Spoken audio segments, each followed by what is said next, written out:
poderoso Pai, Senhor. Pai, nosso Senhor e Salvador Jesus Cristo, Senhor dos céus e da terra, meu Deus. Uma vez mais, Pai, nós estamos ali em Tua presença para Te adorar, para Te exaltar, para Te glorificar, meu Pai. Uma vez mais, Pai, nós queremos, ó Pai, ouvir a voz do Senhor aqui esta noite, meu Pai. Uma vez mais, Pai, nós queremos, ó Pai, que o Senhor venha falar aos nossos corações de uma maneira simples e eficaz, ó Pai. Aleluia! Uma vez mais, Pai, vem pedir o Senhor, Pai, que usa, Pai, o diácono Elias em Tuas mãos, ó Pai, como o Senhor já tem usado em outras vezes, meu Pai. Eu tenho certeza, Pai, que o Senhor já tem ministrado, Pai, o coração, na mensagem do coração do Teu filho, Teu servo, meu Pai. E eu também creio, meu Pai, que a Tua palavra esta noite, de maneira nenhuma ela voltará vazia, meu Pai. Eu tenho certeza que a Tua palavra, Senhor, é para lá te curar, te transformar, Pai, há de trazer mudança em nossas vidas, meu Pai. Porque a Tua palavra, Pai, ela que cura, é a Tua palavra que liberta, é a Tua palavra, Pai, que transforma, meu Pai. É a Tua palavra, Pai, que traz ânimo, é a Tua palavra que traz alegria e gozo na alma e no coração, meu Pai. É a Tua palavra, Senhor, Pai, que é a liberdade, meu Pai. Se for para exortar, que exorte, se for para avivar, que aviva, se for para curar, que cure, se for para transformar, que transforma, Pai. Mas fale conosco, Pai, talvez eu tenha glória! em nome de Jesus. Amém? Glória a Deus.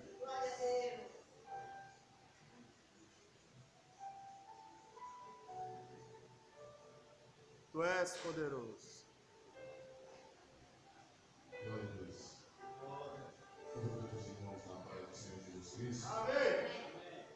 Eu tive muita alegria de estarmos novamente unidos e reunidos para juntos louvarmos esse Deus tão merecedor de toda a honra e de toda a glória. De nós mesmos não teríamos essa competência, esse poder, mas pelas suas infinitas misericórdias, Ele nos escolheu esse dia para nós louvarmos e adorar esse Deus merecedor. Então é necessário que nós louvamos a Deus com nossos louvores, com nossa adoração, orando, intercedendo um pelo outro, com a necessidade dos santos, e assim nós conseguimos chegar à unidade da graça, à unidade do Espírito para com cada um. Hoje de alegria, aí você abre a sua Bíblia e carta aos Efésios, capítulo 4, versículo 17 ao 24. Carta aos Efésios, capítulo 4, 17 ao 24. Louvado e agradecido é o nome santo do Senhor. Quando os irmãos tiverem oração, peço oração por uma pessoa, eu estou prestando serviço, ela teve uma queda da própria altura e quebrou o fêmur não, perdão, o tornozelo. Agora está precisando de oração dos irmãos, pessoas que não conhecem pessoalmente de Deus, e a necessidade também de a gente orar por elas. Já falei a respeito de Deus, do amor de Deus, com o propósito que Deus tinha na vida dela, Ela, um dia após, ela iria fazer uma viagem. Aí Deus fez com que acontecesse isso na vida dela. E eu não é nada mais, nada menos do que o propósito de Deus. Eu tive a oportunidade de falar com ela que essa dor de quebrar um membro da perna é Deus tratando a mim. Para livrar de outras coisas piores que advêm na vida de uma pessoa. E ela aceitou a palavra de Deus. Os irmãos olham, as pessoas, uns pelos outros. Amém? Efésios 4, versículo 17 ao 24, e diz assim: na minha versão aqui está o título lá, está escrito assim: o procedimento dos filhos da luz.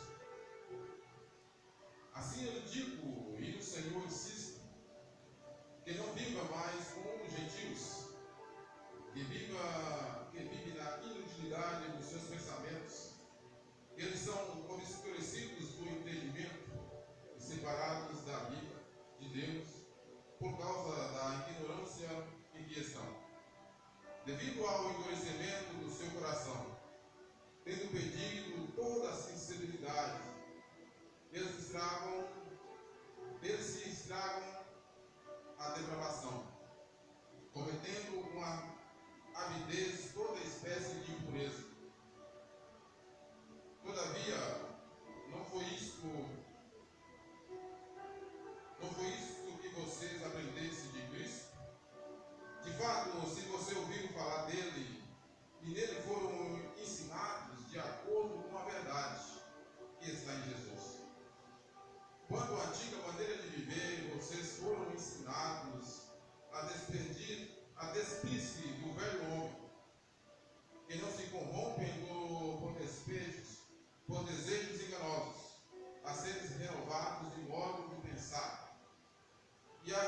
Revestir-se do novo homem criado para ser semelhança a Deus em justiça, em santidade, proveniente da verdade. Glória a Deus. Palavra de Deus, os irmãos puderem sentar. Quero ser breve.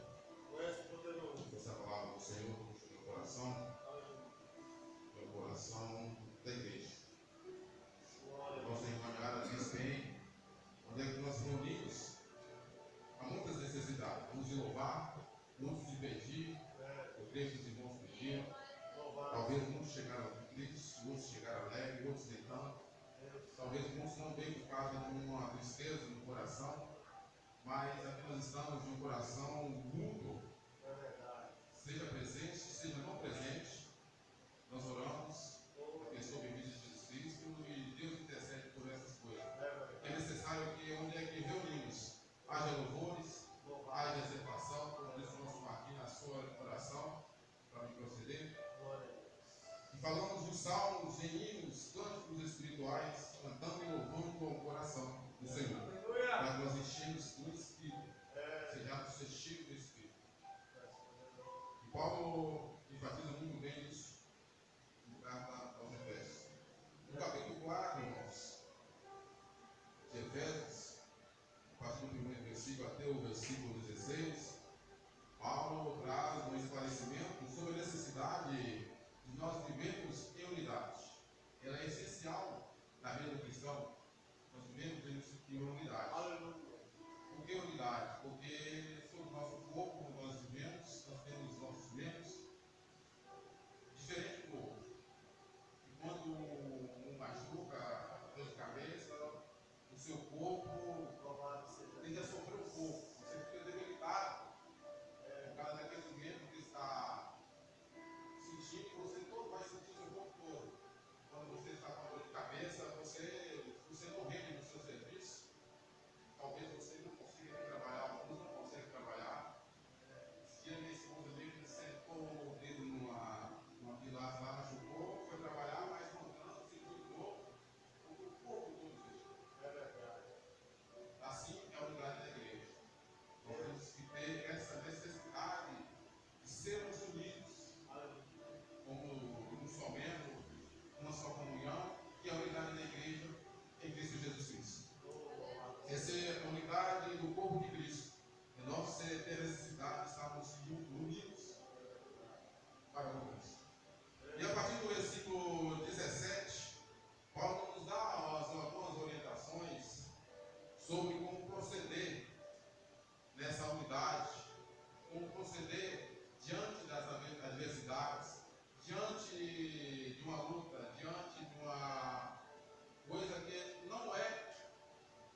que você fique com a mente cauterizada, mente engessada.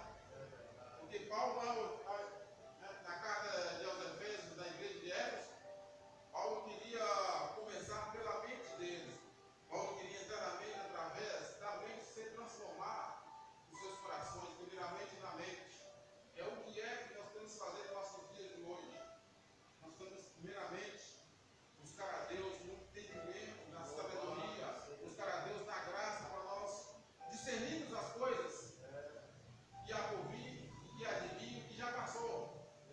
Nós sabemos o que passaram.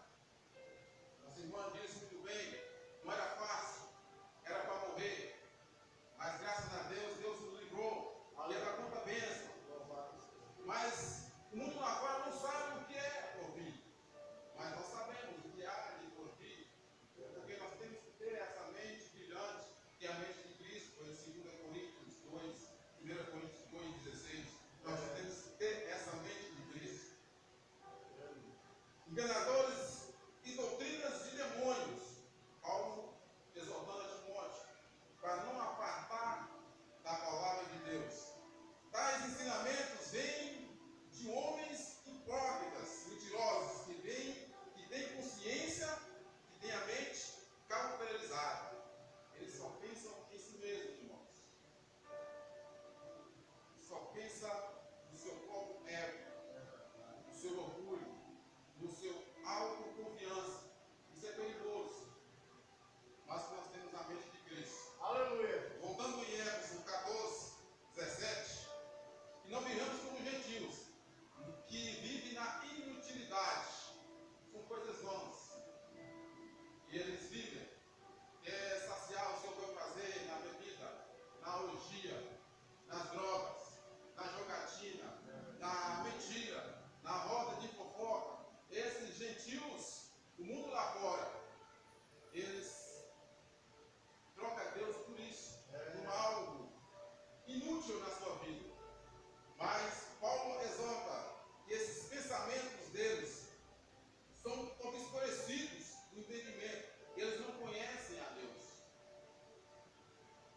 Do outro lado, Paulo insiste que nós temos que ter a mente de Cristo voltada à palavra de Deus. Paulo, mais na frente, ele vai exortar para nós despirmos o velho homem. O que é despirmos do velho homem? Segundo a tradição judaica, quando um novo convertido ia batizar, ele entrava de um lado com a sua roupa, ia fazer um mergulho total, que nós fazemos, nós confessamos no dia do nosso batismo, e do outro lado saiu um novo homem. Quando ele chegava lá, ele trazia, segundo a tradição judaica, tirava a sua roupa velha, molhada, e entregava ao sacerdote. O sacerdote vinha dele a filosofia da sua crença, que ele era um novo homem. Por isso que Paulo está exortando, porque Paulo aprendeu isso. Ele entrava no campo batismal e saía do quarto renovado. Ou seja, nós temos que nos despirmos de nós mesmos, ao nós confessarmos ao Senhor, aquele que morreu na cruz do Calvário, aceitarmos Ele na nossa vida, porque nós cremos nisso, porque aquele que não confessar que Cristo é o Senhor, não fará parte dele.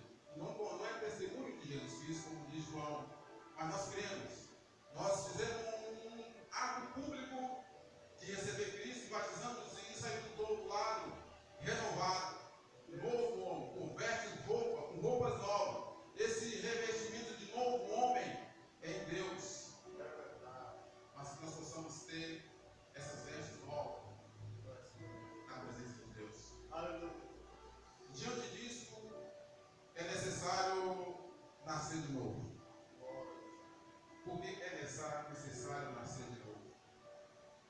Quando Nicodemos foi ter um encontro com Jesus, às escuras, isso é narrado no livro, no Evangelho de João, no capítulo 3, ele foi ter com Jesus à noite.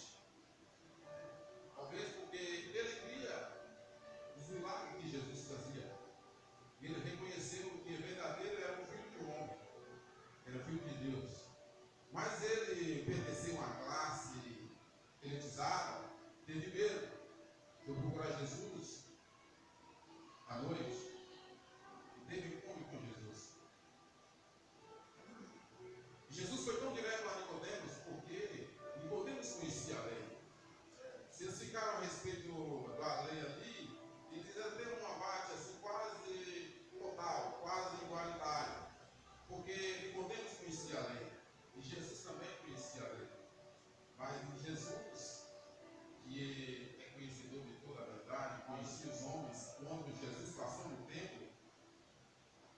conheceu todos aqueles que estavam no templo. Porque Jesus é onipresente, onipotente. Jesus esteve lá e está aqui na minha vida, na sua vida, meu irmão, para fazer a diferença. Jesus disse para Nicodemo: é necessário nascer de novo. Nicodemo, talvez, na sua insensatez, talvez com seu ego, por conhecer a lei, fazendo os fariseus e apregoar ele no templo, mas que pode nascer, entrar de novo no ventre da minha mãe e nascer de novo. Jesus, Nicodemos, não é entrar no ventre da sua mãe. Talvez seja um pouco mais complicado você fazer isso, Nicodemos, mas é necessário nascer da água e do Espírito. Você, como dono da lei, você não sabe isso, Nicodemos. Talvez a insensatez, talvez o orgulho de Nicodemos, talvez ele como judeu, está sendo gentios, estava no coração de Jesus seguiu a lei. Mas Deus traz a clareza para Nicodemos. Não sabe se mais não tem a memória, se fala se converteu ou não através, mas ele reconheceu que Jesus era filho do homem. Quando Deus fez o homem no jardim do Éden, Deus colocou a vida do homem ser vivente. Depois que ele colocou a vida do homem ser vivente, Deus fez uma outra vida. Qual foi a outra vida? Mas não necessariamente colocou no homem, mas deixou para que o homem escolhesse a outra vida. Quando falamos que é necessário nascer de novo da água e do Espírito, essa é a palavra de Deus. É o Deus vivo que desceu do céu na pessoa bendita de Jesus Cristo, a qual você crê e confessa que Ele é poderoso para salvar a sua vida, poderoso para salvar a sua alma, a sua família. Tudo aquilo que anseia na sua vida, você deposita aos pés de Jesus, Jesus resolve para você. Esse é o Deus verdadeiro. Aleluia, meu Deus. Quando Deus fez o homem no jardim do Éden, colocou o homem, um ser vivente, um espírito, mas com sabedoria, lógica, e dominasse a sua vontade, Deus queria isso para o homem. Mas Deus fez a outra vida. Só que essa vida Deus não colocou no homem, queria que o homem escolhesse. Foi a árvore da vida e a árvore do fruto do bem e do mal. O homem não quis escolher a árvore da vida. Escolheu a vida que traz o mal e que traz o bem.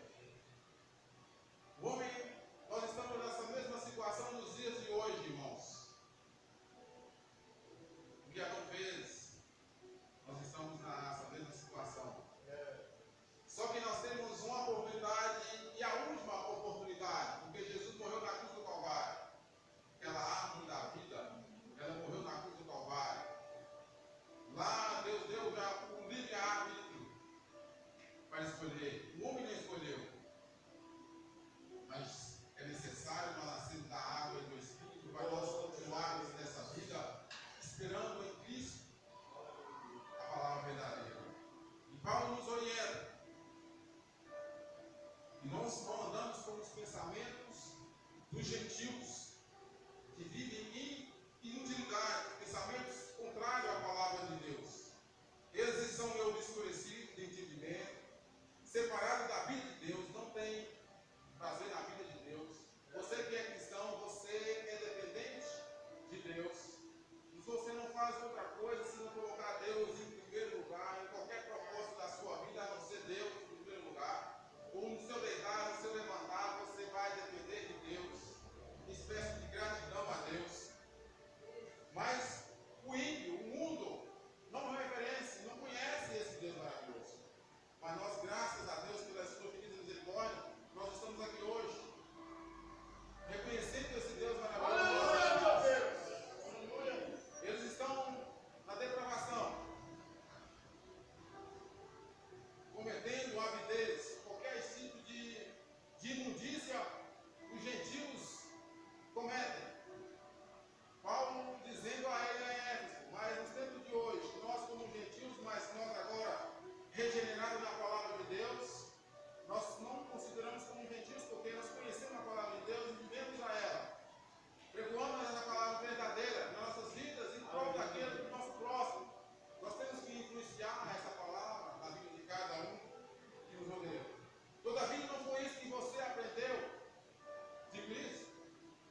Todavia, não foi isso que vocês aprenderam de Cristo?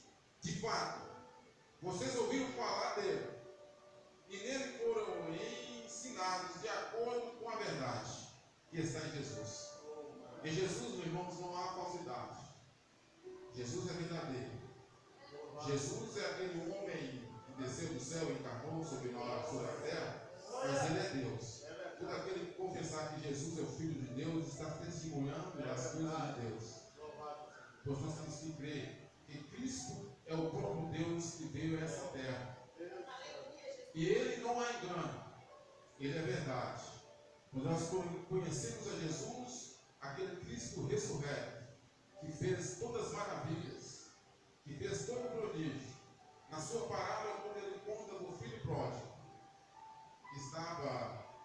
que tinha tudo a seu favor, mas queria experimentar as mazelas do mundo, deixou o velho homem entrar na vida dele, voltou para o mundo. Talvez a sua mente escureceu, ficou depravado, mas ele lembrou que na casa de Deus, na casa do seu pai, tinha fartura com abundância. É verdade. Não sei, meu irmão, com o seu pensamento de hoje. Talvez as lutas te afligem, meu irmão, isso é natural. Mas você tem que lembrar que tem um Deus sobre todas as coisas. Aleluia! Na minha e na sua vida. Porque esse Deus, meu irmão, ele é maravilhoso para tirar você desse pensamento contrário. Muitos estão sendo amargurados, você faz uma visita, irmãos, está subindo da igreja, mas não, meu irmão, deixa aquela ferida, aquilo angustiado, não deixa Jesus entrar, a ferida ainda está machucando, não cicatrizou, mas não quer voltar para o centro do amor de Deus, através de uma palavra de conforto, pessoas amarguradas. Não é procedimento dos filhos da luz, o qual está nos alertando nessa noite. Mas você aprendeu a verdade em Jesus Cristo. Quando você andava na antiga maneira de viver, vocês foram ensinados a despir. Já falei sobre despir. Quantos são testemunhos que fazia aquilo, hoje tem nojo do que fazia. Bebia, mentia, se prostituía, enganava. Hoje está com Jesus Cristo. Essa pessoa fez a confissão a Deus. Essa pessoa foi transformada na pessoa bendita de Jesus Cristo. Agora ele está vestido de um novo homem. Esse novo homem, irmão, vestido é a pessoa de Jesus Cristo. Com as roupas novas, com as roupas lavadas, o sangue. Mas o sangue de Jesus é vermelho, mas ele purifica de todo o pecado. Lava as suas vestes limpas e transforma a sua vida. A partir daí, com a roupa nova, se vestido de novo homem, ele é criado em semelhança a Deus, em justiça e em santidade. Porque santo é ser separado. Nós temos que caminhar de fé em fé para nós conseguirmos a santidade, de fé em fé. A pessoa bendita de Jesus Cristo, ou a pessoa que aceitou Jesus Cristo, que tem a sua vida transformada em Cristo, que tem as suas vestes lavadas no sangue de Cristo, ele tem sede de justiça. Ele não vai ver ninguém fazendo mal para outra pessoa, ele é sedento em justiça, porque ele é justo como semelhança a Deus. Em santidade. E fala meramente a verdade. Não há mais engano nessa pessoa. Você vê claramente nos seus testemunhos.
Senhor, eu não peço que tires do mundo, mas livrai-nos do mal. Livrai-nos do mal. Nós temos que ter esse pensamento, irmãos. Nós vivemos em Cristo, nessa vida. Porque nós temos aqui um ensaio, um presságio nessa vida. Mas nós, como cristãos, a palavra de Deus, o Evangelho que nos traz à luz, a mente, nós estamos além do que os gentios só pensam no seu ego. Como nós aceitamos Jesus Cristo, meu irmão, como Salvador da sua vida, da nossa vida, nós pensamos nessa vida, Paulo fala, se nós pensarmos só aqui, nós somos mais miseráveis entre os homens. Mas como aceitamos Jesus Cristo, a palavra de Deus, ela é eterna. Depois dessa vida, há outra vida. Adão no jardim do Éden não quis escolher a vida eterna, a árvore da vida. Ele escolheu a árvore do bem e do mal. Jesus deixou para ele bem claro: pode comer de todo o fruto do jardim do Éden, só não coma da árvore do fruto do bem e do mal. Ele poderia comer do fruto da vida, que significava Jesus Cristo. Mas a desobediência não quis. Comeu do fruto do bem e do mal. Mas se você faça o bem, o ato de justiça que nós fazemos não será suficiente, meu irmão, para a sua salvação. Talvez esse ponto de não podemos com Jesus, talvez ele estava com isso, ato de justiça. Quando nós fazemos um ato de justiça? Estender a nossa mão ao próximo. Não é o suficiente para nós termos a salvação.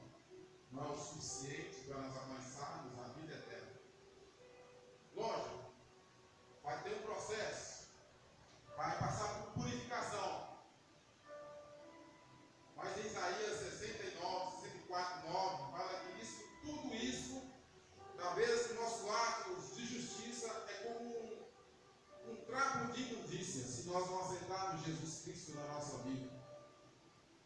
Então não depende de nós fazermos só o bem e não aceitar Jesus Cristo. Se nós não nascermos de novo, não adianta nós termos o melhor carro na igreja, não adianta nós louvarmos, fazer bonito, pregar, se nós não temos esse Jesus em nossa vida.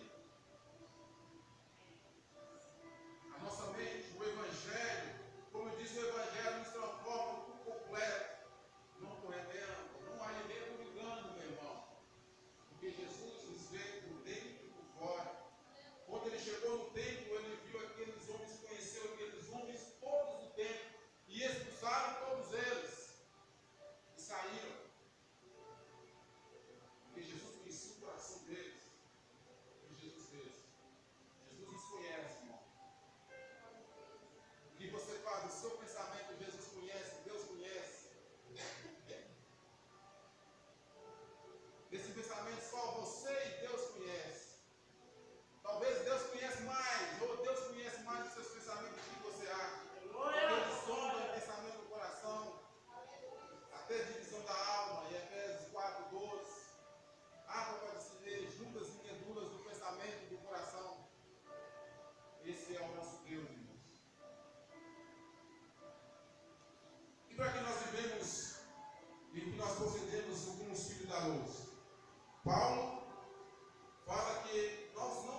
4, 25, Paulo nos orienta. Portanto, cada um de vocês, cada um de nós, nos dias de hoje, deve abandonar a mentira e falar a verdade.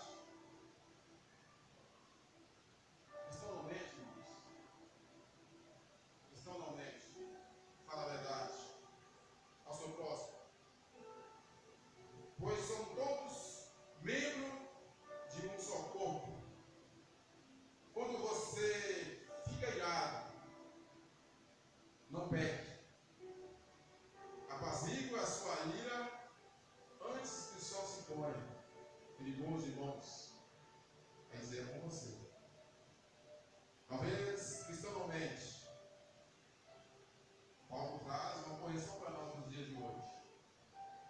Talvez, se você mente, em particular, você está com um dos membros sugando os irmãos da igreja. Está trazendo para baixo a unidade da fé dos irmãos. Independente de você se expor ou não. Se você expor, você está confessando. Mas se você faz isso escondido, meu irmão, a igreja, o membro, o povo de Cristo está se definhando. Mas o cristão não mente. O cristão fala a verdade. Agora, em particular, se você ir é normal, ireis e não pequeis. Eclesiastes também fala a referência de Salmo. Quando fala em Eclesiastes, lógico, como Salomão é filho do rei Davi, ele colocou nas suas Eclesiastes para não mirarmos debaixo do sol. Porque há um tempo, a oportunidade de nós reconciliarmos com Deus, com o seu irmão. Glória a Deus. Não dê lugar ao diabo. Porque furtará, não furtará mais. Cristão não furta, meu irmão. Talvez você peça seu dinheiro com usura. Talvez pagando seu irmão, ganância. Salmos 15. Quem é de entrar no reino dos céus? Depois você confere. Glória a Deus. Antes trabalhei fazendo algo útil com suas mãos para que não tenha que repartir o que estiver em necessidade. Isso, meu